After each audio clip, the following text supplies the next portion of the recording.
ce procès peut être tenu par le président Demba Kandji, coûte que coûte. La raison principale de cet empressement a été dénoncée à la première audience. C'est parce que le président Demba Kandji a envie d'en finir avec le maire Khalifa Ababacar Sall.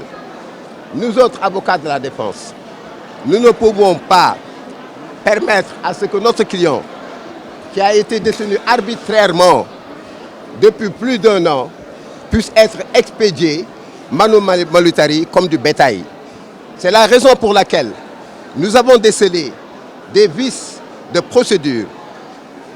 Ces vices de procédure ont été commises par la carence du parquet. Le procureur général, en citant Khalifa Ababacar Sall, l'a irrégulièrement cité.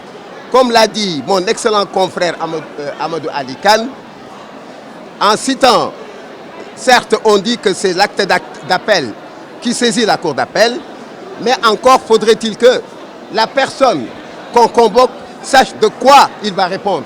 Et en l'occurrence, il y avait eu 2 jugements.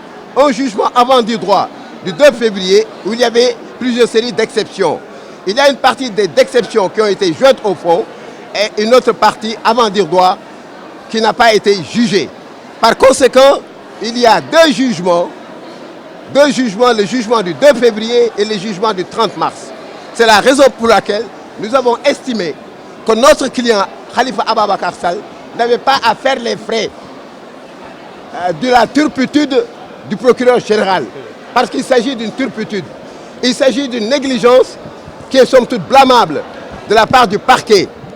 Et les droits de la défense commandent que s'il y a une négligence du parquet, il y a un article fondamental du Code de procédure pénale, l'article 503, qui dit qu'en aucun cas, on ne pourrait opposer l'inobservation, la carence du procureur général à l'accusé.